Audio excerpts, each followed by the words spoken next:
भाई आप 2 मिनट खड़े रहिए, मत पालिए। मैं आपको गुजारिश करता हूँ, मन में गलत फहमी मत पालिए। जो भी रहेगा साहब, हम पाटिल साहब, खाटू साहब बैठ के डिसीजन लेंगे। हम लोगों को अंधेरे में रात के वहाँ विजिट की गई, ये बहुत खराब बात है। हमारे बच्चों की वजह से बहुत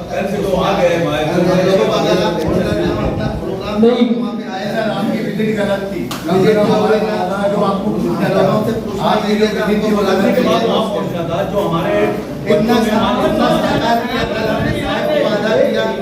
ताजिया रखेंगे इस साल में 6 महीने 4-5 महीना बोले, मैं 6 महीना अपनी तरफ से बोला और सियाद जमात का अध्यक्ष होने के नाते, मगर आप लोगों ने हमको अंधेरे में हमारी जगह की, भले वो कारपोरेशन की जगह है, मगर आज वो हमारी। मैं क्या बोल रहा हूँ भाई, फिर मैं बोल रहा हूँ, क्या आप मन में गलत अरे विजिट किया तो क्या गलत हुआ भाई? विजिट किया तो गलत क्या हुआ? एक बात मैं कहूँगा, एक बात सुनिए, अभी अपना मुहर्रम होने के बाद शामिल होगा तो उसके लिए हम तहरीक के रास्ते पे। इससे पहले वहाँ ऐसे की स्कूलें बन रही थी, चालू स्कूलों को हमने तोड़वाया कानून के जरिए, कोर्टों के जरिए। और दूसरा, मैं ये एक बात खासतौर से बता दूं कि सिया कब्रिस्तान जो है नासिक डिस्ट्रिक्ट में एक है, पूरे नासिक के अंदर सिया कब्रिस्तान एक है। और कितना बड़ा कब्रिस्तान है आप देख के आए होंगे, ये पूरा नासिक जिले में एक है।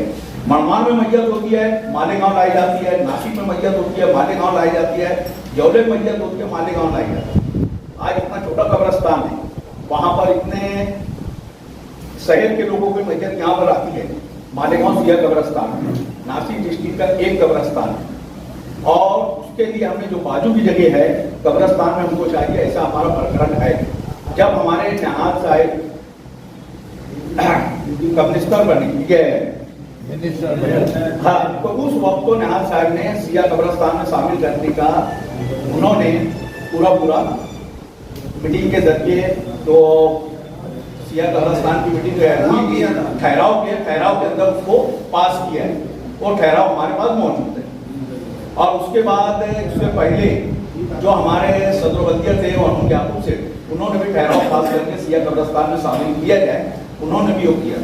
उसके बाद हमने बीच में जब एसएससी के वहाँ पे स्कूलें बन रही थी उसके खिलाफ हमने किए, तो उस वक्त जो कमिश्नर साहब थे उन्होंने हमको एग्रीमेंट बना दिया कि भाई ये जगह किसी को हम देंगे नहीं, सिया समाज को।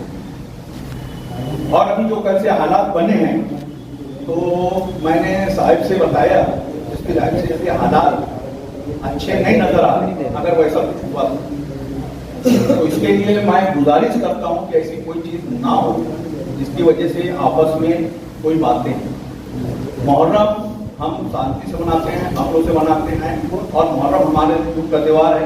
हमको मुहर्रम बनाने से हम किसी के फिराक में किसी को उसमें नहीं रहते कि हम क्या करें। हमको हमारी मजलिस करना है, कीर्तन करना है, हमको मातम करना है। ये हमारा मुहर्रम का कीर्तन, मुहर्रम का जिस दिन चांद दिखता है उस दिन से लेकर 2 महीना 8 दिन तक के हमारा कीर्तन चालू रहता है मस्जिद में, कब्रिस्तान।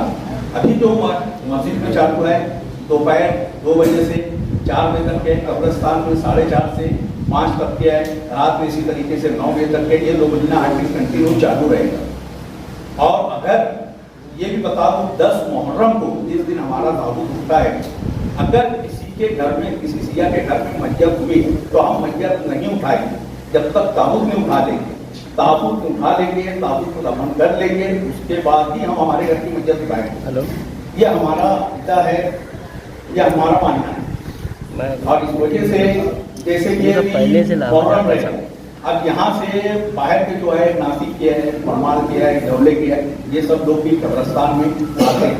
और पूरा साल कब्रिस्तान के अंदर हमारा वहाँ पे गंज सजीदा है, जहाँ ताजिए के और अलग में जो फूल और ये सब होते हैं वहाँ दफन किया जाता है, जिसे हम गंज सजीदा बोलते हैं। और गंज सजीदा असली जो है करबला में है, जहाँ सारे शोहदा के लाशें दफन हुए हैं, उसे गंज सजीदा बोलते हैं। उसी तरीके से हमने भी यहाँ कब्रिस्तान में बना के रखा है।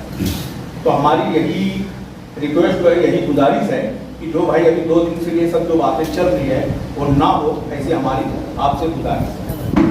बस यही नहीं मैं बोलता हूँ। जय हिंद।